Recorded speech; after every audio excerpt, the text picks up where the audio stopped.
Hi, dear students. Hope you all keep well. You all stay safe at home. Due to this pandemic coronavirus, we all know that we are unable to begin our regular classes in the month of June. Let us find a solution for that. Let us begin our online classes. Are you all ready, children? Let us learn something. Let us begin our online classes. Come on. Kerala Reader English Standard 7 Part 1. Hi dear children, there are 3 units in Part 1 and we are going to deal with the Unit 1, Nature's Plenty. Albert Einstein says, look deep into nature and then you will understand everything better. This unit discusses the significance of maintaining a sacred relationship between man and nature. Here is a newspaper clipping. Read it carefully. Nature's daughter, Jharkhand. Living close to nature is living life in full. Suryamani's story will definitely be an eye-opener to those who deliberately walk away from nature. Suryamani is a tribal nature activist who loves the forest and considers it as her own. She loved the forest and knew that she could do something to save it. In college, she became a part of the Safe Forest movement. She went on nature walks with children on weekends, explaining that our survival is linked with the survival of the forest. What's this news item about?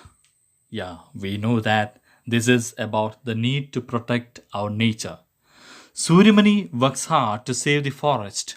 Have you ever made any attempt to save nature? Our survival is linked with the survival of the forest. Do you agree? Imagine you are going on a nature walk with your teacher. How would that experience be? We can see big trees,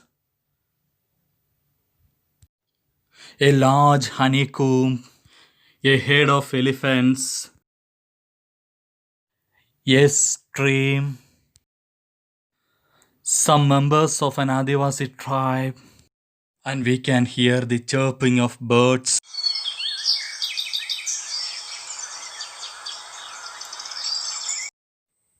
humming of bees, trumpeting of elephants,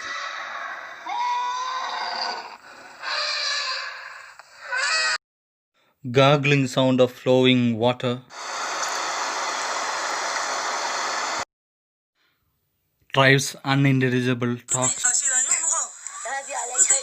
We can also sense the fragrance of flowers, the sweet smell of honey, smell of soil and grass, the thrilling cold water, aroma of fruits. Here is a boy who sets out on a trip to appreciate the beauty of nature. Where does he go? What does he see there? How does he feel? Let's find out. How far is the river? By Ruskin Bond. Between the boy and the river stood a mountain. The boy was young and the river was small, but the mountain was big. The thickly forested mountain hid the river, but the boy knew it was there. He had never seen the river with his own eyes, but from the villages he had heard of it, of the fish in its waters, and of its rocks. He wished to touch the water and know it personally.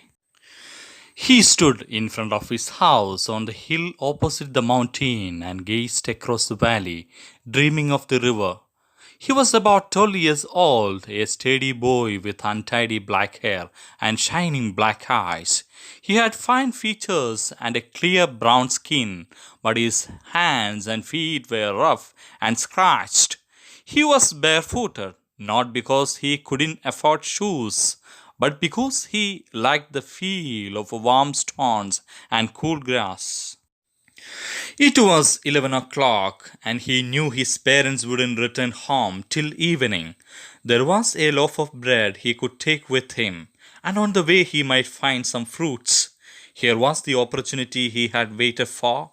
His mother and father had gone to visit relatives for the entire day and had left him on his own.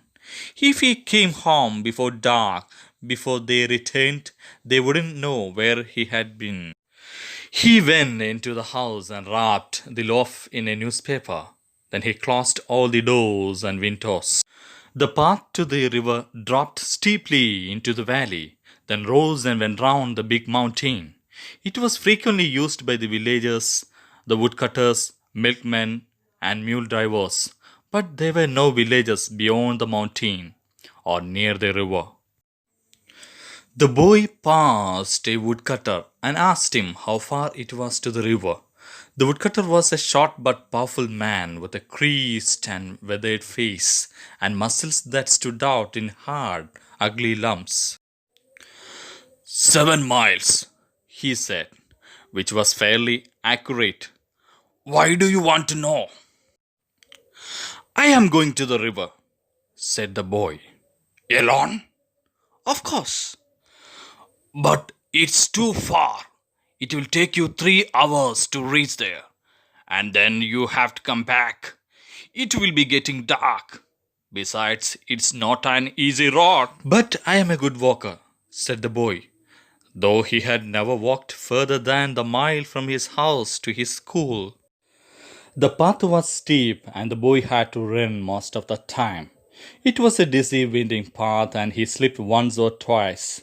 The hill was covered with lush green ferns, the trees were wound in creepers, and a great wild dahlia suddenly reared its golden head from the leaves and ferns. Soon the boy was in the valley, and the path straightened out and rose. He met a girl who was coming from the opposite direction.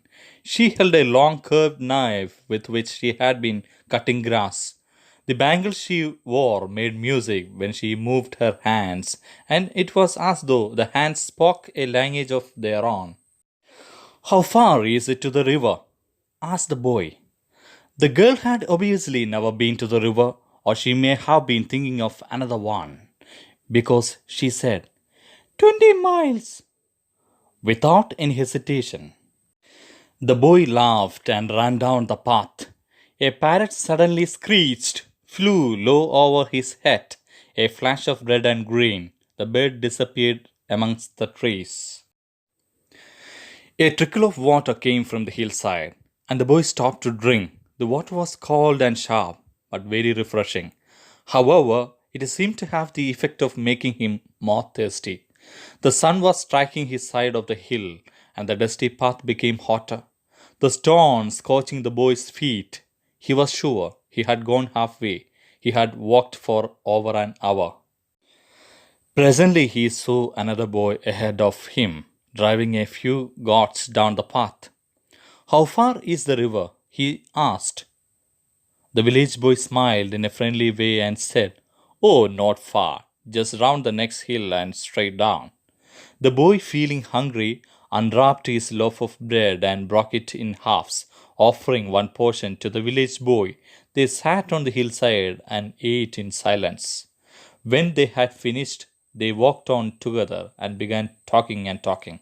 The boy did not notice the smarting of his feet and the heat of the sun and the distance he had covered and the distance he had yet to cover. But after some time, his companion had to diverge along another path, and the boy was once more on his own. He missed the village boy. He could not be seen. His own home was also hidden from the view by the side of the mountain. The river was not in sight either. He began to feel discouraged. He was sorry he had finished the bread. He might want it later. He was determined to see the river. He walked on along the hot, dusty, stony path, past mud huts and terraced fields, until there were no more fields or huts, only forest and sun and loneliness. Now there was no man or any sign of man's influence, only trees and rocks and bramble and flowers, only silence. The silence was impressive and a little frightening. It was different from the silence of a room or street. It was the silence of space, of the unknown, the silence of God. Then, as the boy rounded a sharp bend, the silence broke into sound. A sudden roaring sound, the sound of the river. Far down in the valley, the river tumbled over rocks. The boy gasped and began to run. He slipped and stumbled, but still he ran. Then he was ankle deep in the painfully cold mountain water, and the water was blue and white and wonderful.